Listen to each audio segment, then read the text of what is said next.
people to watch the video. Get it? All right. Miss Woolery. You don't have to call me that. You really don't. That's what J.C. Page said yesterday when I started with her. Oh, geez. All right. We had several candidates that were considering the Democratic nomination for president in 1960. Tell me when it all shook out, who the two front runners were. John F. Kennedy and Hoover Dayton. Very good. So I would know who the two front runners for the Democratic nomination for president were in 1960. Okay, Will, how many great debates were there? Two. Three. Will. Attaboy! Yeah, there were four, Will. Where were they located, Brooke? Two in New York City, Very good. one in Chicago, and one in Washington, D.C. Very good. And Chantel, my dear, where was the first of and the most publicized of the great debates located? Chicago. Chicago. So you should know how many cities they were in and where the first one was. Okay?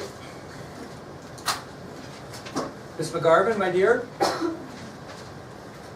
In 1950, how many Americans enjoyed the luxury of television in their homes? In 1950. Approximately. 7, no, Whoa. 40, In 1950, 4 million. Okay? Gracie Macy, 10 years later by 1960, how many Americans enjoyed the luxury of television? 44 million. Very good. I would know those two things. Is it 44 or 40? 44.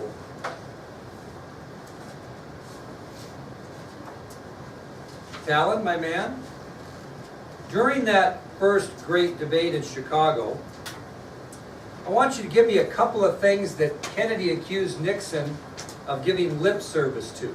What topics did he accuse Nixon of giving lip service to? In other words, standing still, just saying you're going to do it, but really probably won't. Just give me a couple. Okay.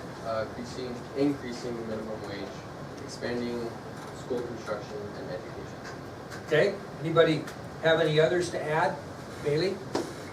Providing health insurance or care for the elderly, use of hydroelectric power, and equality of all people. Very good. And when you say providing medical care, would be providing medical care for the elderly. Very good. Now, you're not going to need to know all those, but you're going to need to know a few of those things that Kennedy was accusing Nixon of having lip service. So pick out 3 or 4 and concentrate on those. Okay, during the 1960 primary election within the Democratic Party in West Virginia, Kylie, what percentage of the vote did Kennedy get, popular vote, in the West Virginia primary? The West Virginia primary, what percentage of vote did John Kennedy get of the popular vote? Because it's only popular vote in primary elections that counts. So what was the percentage of the popular vote Kennedy got in the West Virginia primary in 1960? I don't remember. What's the number yet? Okay, so I had 34,247,000. No, I'm not talking about the final result. I'm talking about just the primary election, way back at the start of the campaign, because Kennedy had 2 important primaries. One was in Wisconsin and one was in West Virginia to decide whether he was going to get the nomination. Well, he ended up winning the one in West Virginia. What percentage of the vote did he get? I bet you got it. Okay. So you have 60%. That's exactly right. Which means that Humphrey got 40%. I would know the percentages. I'm trying to kind of go in order, but not exactly. All right. Buck, give me one of the 4 United States senators that were considered for the Democratic Party nomination during the campaign of 1960. I want senator, first and last name, and where that person came from. Very good. Give me another one, Taylor. Senator Stewart. Symington? Missouri. Okay, another one there, Soraya. Which ones have they said? Johnson and Symington. Senators specifically? Only senators, yeah. Huber H. Humphrey of Minnesota. Okay, and the last one, Shania. Senator John F. Kennedy of Massachusetts. Okay, you will need to know those four, what position they held, which were senators, their first and last names, and the state they represented. They will be on there for sure. Here's the question. Name the Democratic hopefuls that were members of the United States Senate that considered the party considered the party nomination during the campaign of 1960. First and last name, state they represented. Right on the test. That's the question. Okay? Okay, Cody. Tell me the two major campaign issues that Senator Kennedy had to overcome during the primary campaign for the Democratic nomination in 1960. Use Roman Catholic Okay? and Is that age and religion. You could put age and religion, you could put Roman Catholic and young, as long as I can tell the difference. Okay? Blaine, what was the one thing, what was the one thing that Hubert Humphrey had to overcome within his own party to gain the nomination? He was too liberal. Very good.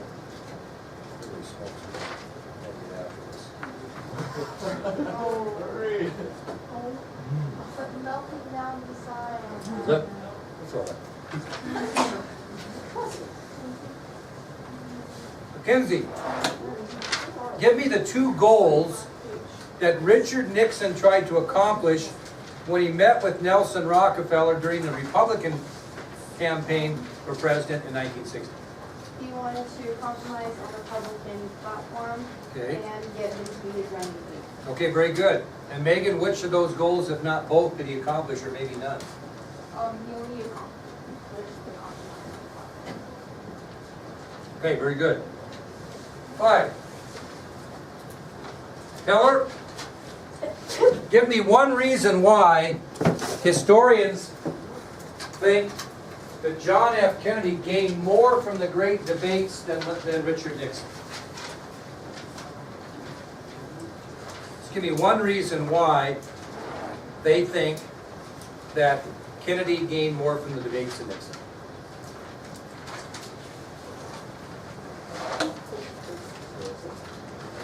They showed a great sense of humor known as the Kennedy wit. Okay, there's one. Milo, how about another?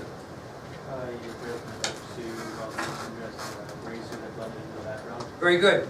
Kennedy dressed in a dark suit against a gray background, while Nixon dressed in a light suit that blended him in with the studio background. Very good. Mason, how about another one? There was no clear winner, but Kennedy had more victories. I'm looking for an example of why he He won. wore makeup, and Nixon didn't. He looked pale. Okay, so Kennedy chose to wear makeup that was offered for television, while Nixon refused, which gave him a pale look on television. Okay, pretty good. Sierra, my dear, Kennedy handled questions very maturely. which undercut what? The fact that he was so young and inexperienced. So Kennedy's handling of the questions undercut the criticism that he is too young and inexperienced. Okay, very good. Brookie, how about another one? Nixon had bumped his knee and got like a staph infection, so that was also why he was kind of sick. Yeah, he's looking sickly. Very good. Nixon was recovering from a staph infection because he bumped his knee and he really looked pretty sickly on television. And I think there's one more, Carly, because this would be important to you and a guy. Very good. His charm, his poise, his good looks came into everyone's home during the television debates. Okay? You're not going to need to know all those, but you're going to need to know a majority. I would just say that. Okay?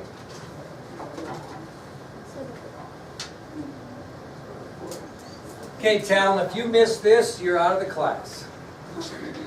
What state gave Kennedy all of its delegate votes to ensure his nomination for president at the Democratic National Convention in Los Angeles? Oregon. That a boy. Oregon. Should have never ask an or what do you call it? Oregonian? What do you call it? Oregonian. Oregonian? Oregonian? Okay, never tell an Oregorian. Okay, so we all know that's Wyoming, right? Okay, Wait. it's, yeah. Oh, Hannah, my dear, give me one of the two interesting scenarios about the campaign of 1960 between Kennedy and Nixon that we didn't see in other political campaigns. First time that we would have a campaign televised, that's exactly right. Then Kyle, what's the other interesting scenario? Nixon promised to visit all 50 states. That's right, Nixon promised to visit all 50 states. It was kind of right at the start of the election. All right. Big question here. Cody's gonna get it because he's on. Who is the man John Kennedy defeated twice in elections, once as a senator and once as president? Henry Cabot Lodge. Henry Cabot Lodge Jr. Very good.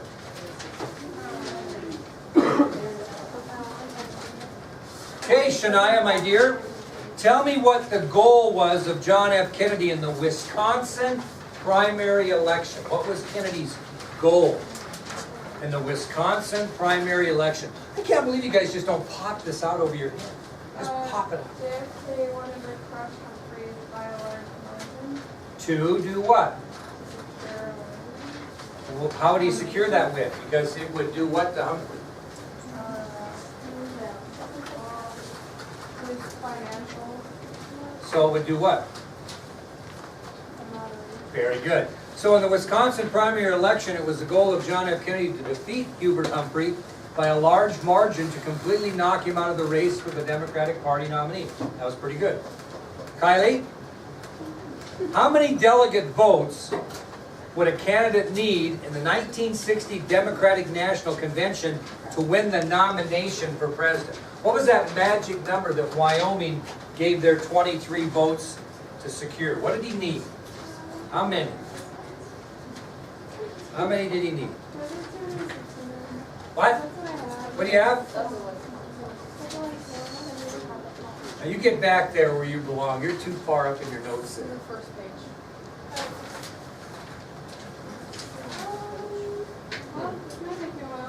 It's all right. We got time. 760. 761. That a girl.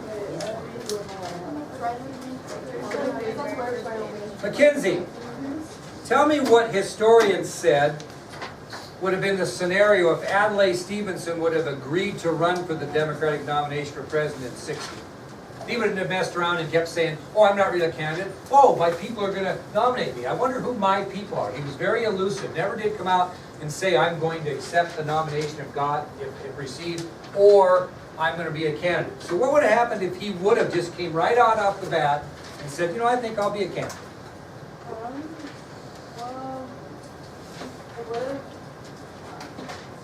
It would have been like, Kennedy probably wouldn't be such a chance. You're pretty close. What historians said, that if he would have thrown his name in, they don't know if Stevenson would have won, but they would have almost guaranteed that Kennedy would not have gained the nomination on the first ballot. And if it would have gone to a second ballot, they thought he wouldn't have got the nomination at all. So he probably would have never been president. So the answer, you know, historians stated that if Adlai Stevenson had agreed to run for the Democratic nomination for president at the 1960 convention, John F. Kennedy would have not gained nomination on the first ballot.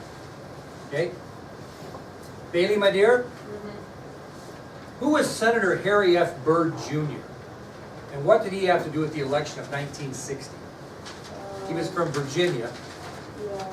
Hated civil rights, by the way. Hated it. We need to know Virginia. That'd be a good idea. Well, I know he got 15. He got 15 what? Probably. In what? In the election? Or Yeah, no, you're right. Yeah, And why did he get 15 electoral votes? because he was a different party. Independent party candidate. So Senator Harry F. Byrd Jr. of Virginia ran as an independent in the election of 1960. And he was going to get the Southern vote because he was very much against civil rights. And he was no advocate for civil rights. Didn't like it at all. But he did win 15 electoral votes. And when you have an independent candidate that actually wins electoral votes, and that's a big deal. Ross Perot ran against George H. Bush and Bill Clinton, and he spent millions and millions of dollars and never received one electoral vote. Got quite a few popular votes, but never did get an electoral vote. So that's kind of a big deal. Okay, very good. He's from Virginia? He's from Virginia. Okay, Sierra, my dear, tell me the situation a little bit about Martin Luther King Sr.'s initial philosophy on the election and his ending philosophy on the election. Remember that story? So at the beginning, he wasn't really for Kennedy, Why? because he's a Catholic. Yeah, he was discriminating against Kennedy because he was a Catholic, believe that or not. God didn't want you to discriminate against him because he was black. But anyway, and so what, so he supported who? Nixon.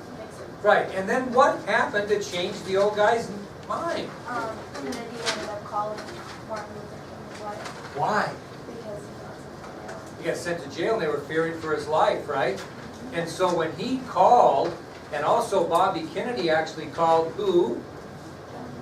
The judge that put Martin Luther King in jail, and they convinced to release him. By God, Martin Luther King Sr. thought that Kennedy was the man despite his religious affiliation. What was John Kennedy's reaction to that, Blaine, when he heard the whole story? What was his reaction to Martin Luther King Sr.?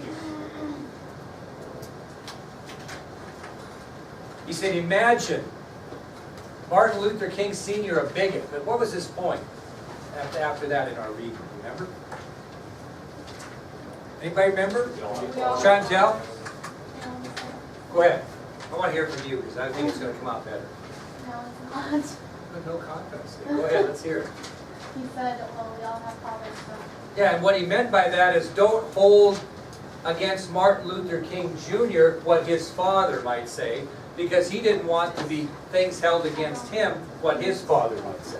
Okay, so would this be a true statement or not?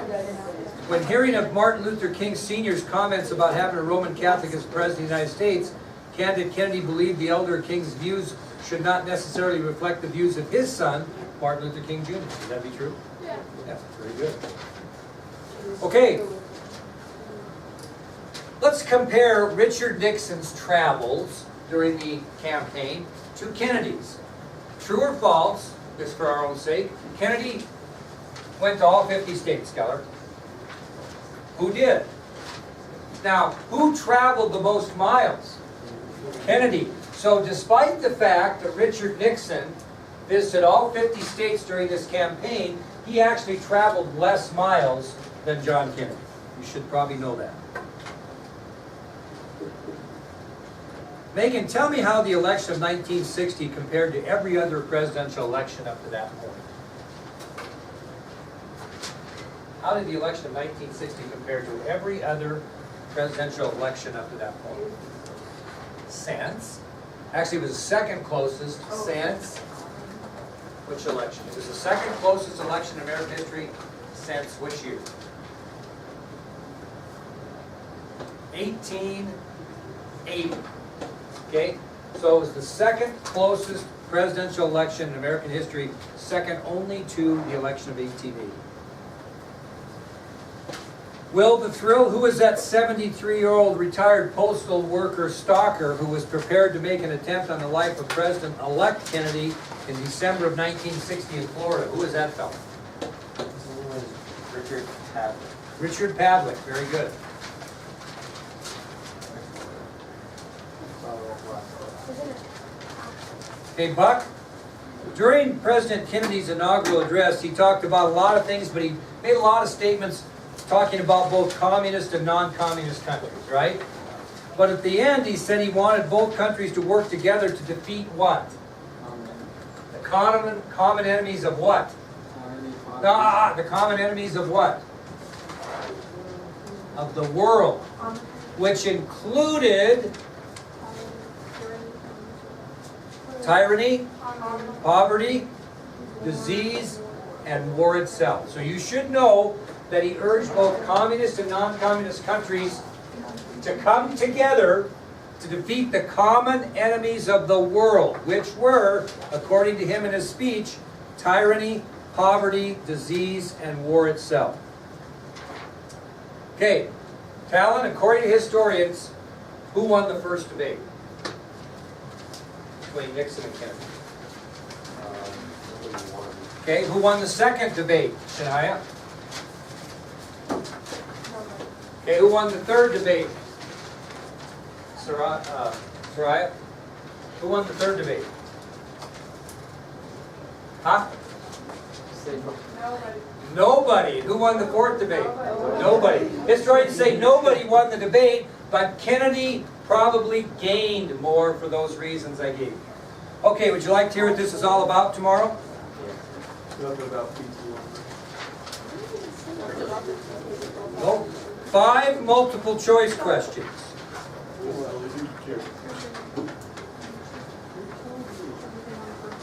15 short answers, which doesn't mean there's 15 questions, but it means there's 15 answers, okay? And 10 true and false. Okay? And I'm also going to throw 5 extra credit questions on there, worth 1 point apiece to see if you're paying attention. You wanna tell us what those are? No, I don't really. Now, I want us to pull out this hand. Did I give you this handout here? Yes. Kennedy's signature. Oh, no, I don't want to do that one. I want to pull out the other one. This one here. If Kennedy lived 11 through 13, everybody get this out. If Kennedy lived 11 through 13. If Kennedy lived pages 11 through 13. Everybody get this out, please, right here. Should be by your Kennedy signature one I gave you. You put them in your notebook in any kind of order, you should be able to find them pretty easily.